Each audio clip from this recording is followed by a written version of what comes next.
श्री शिवाय नमस्तुभ्यम। हम सबको पता है कि आज है 7 नवंबर यानी कि कार्तिक मास के गुरुवार का बहुत ही प्यारा सा दिन। काफ़ी ज़्यादा लोग परेशान हैं सिर्फ एक चीज़ को लेके और वो है उनका परिवार। भैया हमारे परिवार में कोई खुशियाँ नहीं है, कोई भी इंसान हमारे घर में ठीक से नहीं रहता, ना ठीक से बातें करना, ना तो किसी की कोई भी ऐसी इच्छा पूरी हो पा रही है। तो देखो जो कार्तिक का महीना होता है माँ तुलसी को समर्पित होता है, पता है आपको ना। तो आज रात में कहीं भी बाहर जाने की ज़रूरत नहीं है, अपने घर पे तुलसी माता के पत्ते के साथ में एक छोटा सा दीपक लगाना है, जिससे माँ तुलसी का जो वास होगा आप पे घर में होगा। और जिन भी लोगों के घर में माँ तुलसी का वास होता है उनके घर में कभी कोई संकट नहीं आता। बहुत स्पेशल सी बहुत छोटी सी वीडियो है, आप सभी लोग को ध्यान से सुनना होगा, ठीक है ना। देखो सबसे पहले मैं आपको बता दूं कि आपके घर में तुलसी माता का पौधा ज़रूर होना चाहिए। कार्तिक का महीना चल रहा है, अगर नहीं है तुलसी माता का पौधा, मैं बार बार कह रहा हूं आपसे, जाओ मार्केट ले करके और अपने घर में लगाओ। चाहे तो गमले में लगा लो या फिर नीचे ज़मीन में लगा लो, कहीं पर भी लगाओ, बट लगाना होगा, ठीक है ना। क्या करना है, आपको तुलसी माता का एक पत्ता लेना, कोई भी एक पत्ता, चाहो तो ले सकते हो, तोड़ सकते हो, या फिर जो नीचे गिरा हो वहां से ले सकते हो, कैसा भी कर लो, ठीक है ना। सिर्फ एक पत्ता लीजिएगा। आप कहोगे भैया गुरुवार का दिन है, तोड़ नहीं सकते। अरे तोड़ नहीं सकते, नीचे जो गिरा हो उसको इस्तेमाल कर लो, ठीक है ना। एक तुलसी का माता का पत्ता लेना। अब देखो जैसे मान लो कि ये आपने पत्ता ले लिया तुलसी माता का, मेरी बात समझ में आ रही क्या। ये पत्ता लिया, अब आपको क्या करना है, आपको थोड़ी सी हल्दी लेनी होगी ना, बहुत ज़्यादा नहीं, थोड़ी सी हल्दी लेना और उस हल्दी को हल्का सा पेस्ट बना के एक छोटी सी बिंदी ओम नमो भगवते वासुदेवाय के नाम से लगा देना। ऐसे लगाना बिंदी को, ठीक है ना। बिंदी लग गई। अब बिंदी लगाने के साथ में आपको लेना है इस तरीके से दीपक। यहाँ पे नियम फॉलो होता है, आप चाहो तो इस तरीके से मिट्टी का दिया ले सकते हो, या फिर आप चाहो तो घर में अपने जो आटे का दिया होता है ना उसको भी बना सकते हो ना। लेकिन एक नियम होता है, देखो अगर आपने मेरी पुरानी वीडियोस देखी होंगी, मैंने आपको बता रखा है कि कौन से देवी देवता के सामने गोल बत्ती का दिया लगता है और कौन से देवी देवता के सामने लंबी बत्ती का दिया होता है ना। तो जो तुलसी माता है ना, तुलसी माता ही तो है, तो माता के सामने तो हमेशा कौन सी बत्ती लगती है, लंबी बत्ती का दिया, मैंने बता रखा है आपको। लेकिन तुलसी माता एक ऐसी माता है जिनके सामने लंबी बत्ती का दिया नहीं लगता, कौन सा लगता है, हमेशा गोल बत्ती का दिया। क्यों, मैंने आपको बताया था कि जहां पे बढ़ोतरी करनी होती है, इंक्रीमेंट करना होता है, वहां पे लंबी बत्ती का दिया। और जब हमारे घर में माँ तुलसी का हम लोग को क्या चाहिए, ठहराव चाहिए, जिससे माँ तुलसी का वास हमारे घर में रहे, तो कभी संकट ना आए। यही कारण है कि तुलसी माता के नीचे हमेशा कौन सी बत्ती लगती है, गोल बत्ती का दिया। बात आई क्या समझ में। इस दीपक को उठाना, घी डाल देना, और जो आप लोगों ने तुलसी माता का एक पत्ता लिया था जिसके बीचों बीच में हल्दी लगाई थी, उसको पहले नीचे रख देना, और उसी तुलसी माता के बगल में जो दिया होगा उस गोल बत्ती के दिए को आपको वहां पे जलाना, ठीक है ना। ध्यान रखिएगा, दीपक को डायरेक्ट धरती माता के ऊपर नहीं रखेंगे, थोड़ा सा चावल का दाना दीपक के नीचे डालना, और उसके बाद में आप फिर इस दीपक को प्रज्वलित करोगे, जलाओगे। अब जब तुलसी माता के नीचे हम कोई भी दीपक को प्रज्वलित करते हैं, जलाते हैं, तो एक ही मंत्र ध्यान होना चाहिए, और वो मंत्र है ओम नमो भगवते वासुदेवाय। कौन सा स्मरण करना है मंत्र, ओम नमो भगवते वासुदेवाय के नाम से आपको करना होगा। यकीन मानिए अगर इस उपाय को आप बहुत ही विधि विधान के साथ में, नियम के साथ करते हैं, तो कभी आपके घर में कोई संकट नहीं आएगा। जब वो दीपक ठंडा हो जाए, बुझ जाए, तो उस तुलसी माता के पत्ते को तुलसी माता की क्यारी में ही डाल देना, ठीक है ना। बहुत इजी सा आसान सा उपाय था।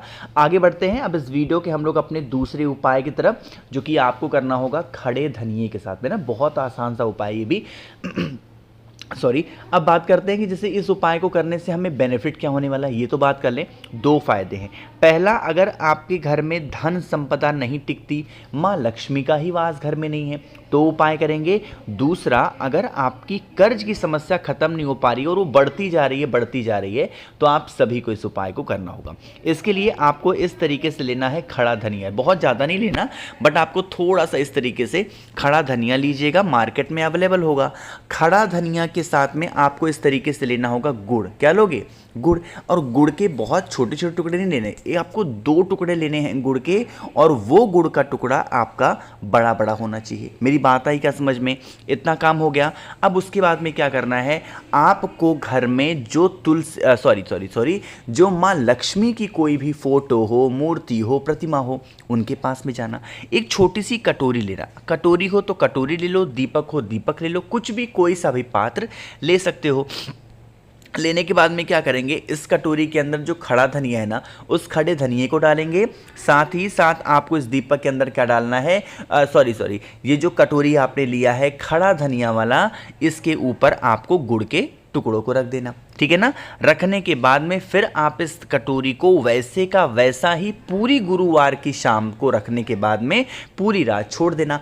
अगले दिन आएगा कौन सा दिन, शुक्रवार का दिन, और शुक्रवार का दिन किसका होता है, माँ लक्ष्मी का होता है। उसके बाद में शुक्रवार के दिन माँ लक्ष्मी के सामने एक घी का दिया लंबी बत्ती का लगा देना, और लगाने के बाद में ये जो धनिया होगा और ये गुड़ होगा, इसको यहाँ से उठाना और किसी भी वृक्ष के नीचे डाल देना। कोशिश करना आंवले का पेड़ हो, अगर आंवले का पेड़ नहीं है तो किसी भी पेड़ के नीचे आप डाल के चले आएंगे।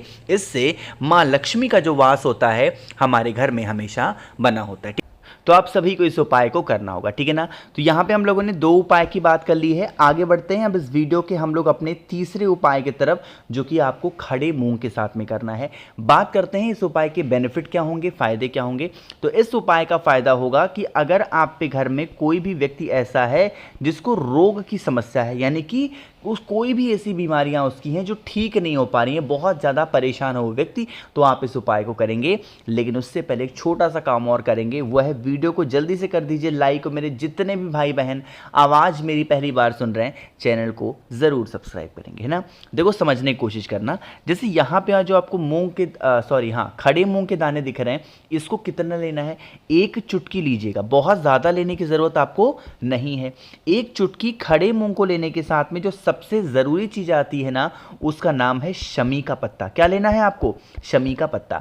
मेरे जितने भी भाई बहन वीडियो को देख रहे हैं, अगर आपको शमी का पत्ता नहीं मिलता है तो परेशान नहीं हो, आप चावल के दाने भी ले सकते हो। कितने शमी के पत्ते, 2 शमी के पत्ते। अगर 2 शमी का पत्ता नहीं मिलता है तो 2 चावल के दाने भी ले सकते हैं, ठीक है ना। फिर आप तांबे का लोटा ले लो, उसके अंदर जल भरो। जो मैंने आपको खड़ा मूंग दिखाया, इसी जल के अंदर खड़े मूंग को डाल देंगे। साथ में ही एक छोटा सा काम और करना है, कार्तिक मास का स्नान का पर्व चल रहा है, तो आपको गंगा जल ज़रूर डालना, ठीक है ना। फिर आप इस कलश को उठाना और महादेव के शिवलिंग के पास आकर के खड़े होना। फेस रखिएगा उत्तर दिशा, नॉर्थ डायरेक्शन। अभी आपके पास में शमी के पत्ते होंगे या चावल के दाने होंगे। अगर आपकी कोई भी ऐसी विनती जो महादेव नहीं सुनते हैं, तो आपको माता अशोक सुंदरी से प्रार्थना करना चाहिए, मैंने आपको बता रखा है। तो जो आपके पास में शमी के पत्ते होंगे 2, एक के ऊपर एक चढ़ाना, ठीक है ना। और जो चावल का दाना होगा, एक के बाद में एक चढ़ाना। एक ही स्थान पे चढ़ाएंगे, 2 शमी के पत्ते या 2 चावल का दाना माता अशोक सुंदरी के स्थान पे समर्पित करेंगे। अवधूतेश्वर महादेव। जब भी बीमारी खत्म ना हो, एक नाम जरूर लिया करो महादेव का, अवधूत रूप। कौन सा रूप, अवधूत रूप से आपको अवधूतेश्वर महादेव के नाम से उस चीज़ को समर्पित करना है। और फिर 1 लोटा शुद्ध जल जो आपके पास में खड़े मूंग वाला है, वो महादेव के शिवलिंग के ऊपर समर्पित कर देना। देखो ध्यान रखिएगा, जब आप जल को समर्पित करोगे ना, यही जल बहता बहता जलाधारी से नीचे गिरेगा। इस जल को रोक लेना यहाँ से, और इसको लेके जाना अपने पूरे घर में छिड़काव कर देना। जिस कारण से घर में बीमारियाँ प्रवेश कर रही हैं, आपकी सारी बीमारियाँ धीरे धीरे करके ख़त्म ज़रूर हो जाएंगी, ठीक है ना। तो यहाँ पर हम लोगों ने बात कर ली है अपने 3 उपाय की। सबसे आखिरी और बहुत ही छोटे से उपाय की बात करते हैं, जो कि आज आपको अपने घर पे करना है। अगर आपको दूर्वा मिल जा रही है तब तो बहुत अच्छी बात है, और अगर आपको दूर्वा नहीं मिलती है तो आप 7 चावल का दाना लेंगे। मेरी बात समझिएगा ध्यान से अगर आपको दूर्वा मिल जा रही है तो दूर्वा आप लेंगे, और अगर दूर्वा नहीं मिल रही है तो क्या लेंगे, 7 चावल के दाने, अपनी कितनी भी पुरानी कितनी भी बड़ी मनोकामना को पूरी करने के लिए। साथ ही साथ आपको एक बेलपत्र भी लेना है, बहुत ही प्यारा सा सुंदर सा, जो कहीं से कटा फिटा ना हो, ठीक है ना। इन सभी चीज़ों को लेंगे। फेस रखना उत्तर दिशा, नॉर्थ डायरेक्शन। जो आपके पास में जल होगा, उस जल को कलश के अंदर डाल देना और सीधा पहुंचना महादेव के शिवलिंग के पास, ठीक है ना। चाहे तो चावल का दाना आपने लिया हो, या फिर आपने क्या लिया है, जो दूर्वा है उसको क्या करना है, आपको समर्पित करना है माता अशोक सुंदरी के स्थान पे, है ना। इतना समर्पित करने के बाद में जो बेलपत्र होगा उस बेलपत्र को टच कराएंगे माता के हस्तकमल पे और यही बेलपत्र उठा करके महादेव के शिवलिंग के ऊपर चढ़ा देंगे। और अब जो आपकी मनोकामना होगी, जो आपकी विशेष होंगी, वो महादेव के शिवलिंग के ऊपर जो भी व्यक्ति कार्तिक मास के गुरुवार के दिन इस उपाय को विधि विधान के साथ में कुंदकेश्वर महादेव के नाम से करता है, उनकी बरसों पुरानी जो मनोकामना होती है वो महादेव पूरी जरूर करते। ठीक है ना, करना ज़रूर है, भूलना नहीं किसी को। बहुत ही स्पेशल सा प्यारा सा उपाय था, तो मैंने कोशिश की आप सभी को बहुत ही अच्छे से हर एक चीज़ों को समझाने की। बाकी वीडियो पसंद आई हो तो लाइक करिएगा, कुछ पूछना है नहीं समझ में आया नीचे कमेंट सेक्शन में पूछे, और मेरे जितने भी भाई बहन आवाज़ आज मेरी पहली बार सुन रहे हैं चैनल को ज़रूर सब्सक्राइब करेंगे। श्री शिवाय नमस्तुभ्यम।